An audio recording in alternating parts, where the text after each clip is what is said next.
Hey folks, this is Erik from Kansas again. Coming to you as the second video of this unpacking, I guess you'd say, of this propane, dual fuel propane gasoline generator. So I have not started this yet at all.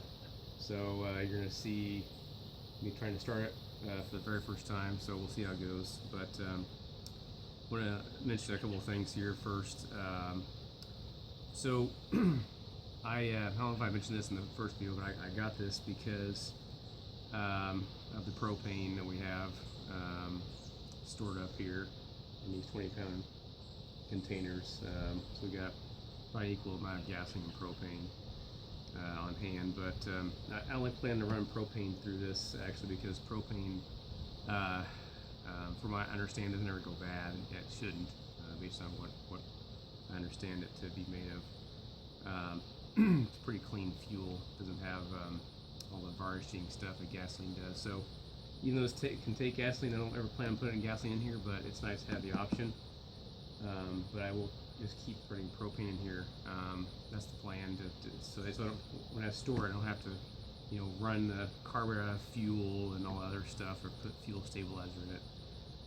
Just run propane through it, and when I'm done, just store it, and it should be good to go when we want to start it up again. If it's 6 months, a year, 5 years down the line, it should be good. So that's the first thing. In the manual, and I think on this quick start guide also, it says to run the break-in time run time on this is 5 hours, and you have to run it at 50% load or less. So I haven't decided what I'm going to run on this yet after I get this started, but I'll show you some of that a little bit later. But so half load on this on propane is like 800 watts. So I'm gonna figure out a space heater on low might get there. We'll see. But you'll see some of that in a little bit. For high altitude operation, for those of you that live in higher altitudes, I'm in the eastern part of Kansas, so it's about between 700 and 1,000 feet around here above sea level. So I've got a little bit less power than this, the rated 1665 watts on propane, but not a lot, maybe around 2.5. So it says for every 1,000 feet you lose about 3.5% engine power. So I'm probably losing a little bit on that. Maybe I'm down to below 1,600 watts or so. I'm guessing. I haven't done the math, but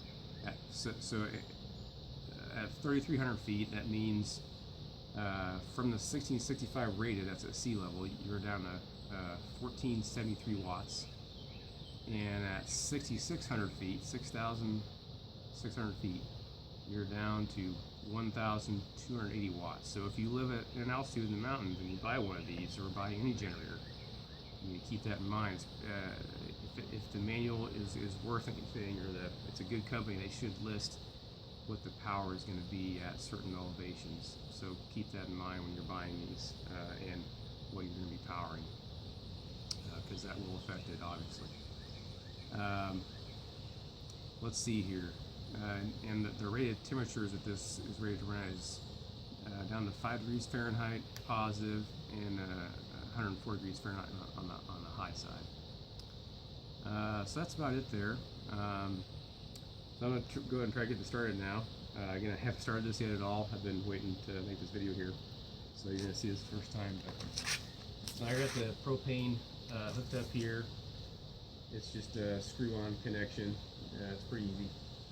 And it's pretty solid. It just sits there on the tank, and like I said in the previous video, if you've seen it with that Honda that I converted to propane, if you're planning on running this generator 24/7 for a while, all the time, obviously this is not going to last 24/7. So you're going to have, if you want to keep this generator running and not lose all your loads for a little bit while you're switching tanks, you got to have a way of splitting this hose, or splitting this connection up here, so that you can swap out tanks on the run. But anyway, I'm just using this for now, and I might figure that out later in another video. So this connection is a quick connection like your compressed air hose. It's got a little plastic, hard plastic, rigid pin here that sticks out, and it helps you guide it into the connection. So it just snaps into place here when you line it up. Hopefully you heard that. So now I'm ready to go, and I switch the connector here to choke position, and it says to pull it 3 to 5 times. So I'm going to do that.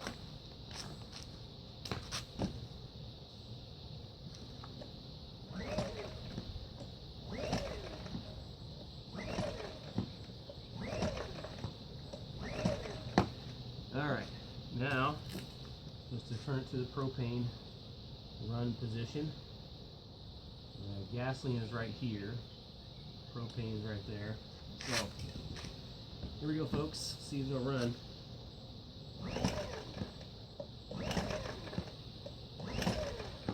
Oh, you know what? I didn't turn the tank on. Lesson learned. Alright. Well, safety first. I had the tank off. Alright. Just gotta prime it again.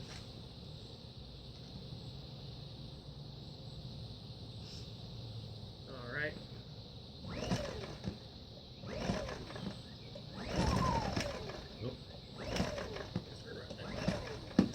Fired up there a little bit. Yeah, it should start it.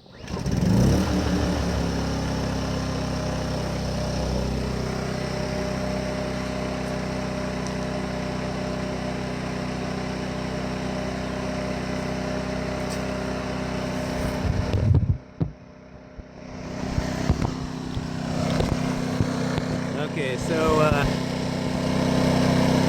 shows it's in eco mode. That's the eco mode button, and it lights up too. Here's your low oil light. This light shows if you have any overload going on, and it resets it. Now we're gonna take it off the eco and see what it does here. Started right up though, pretty good. Oh, looks like this USB port has a little light on it. That's nice.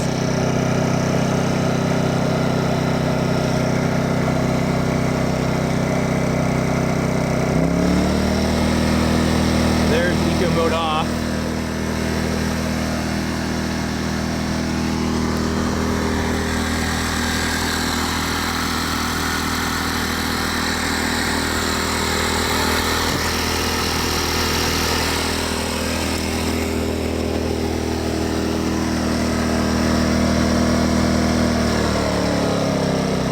There's eco mode on.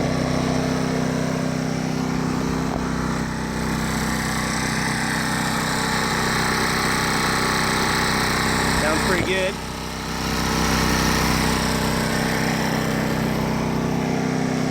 Start right up. Alright, I'm gonna shut it off here.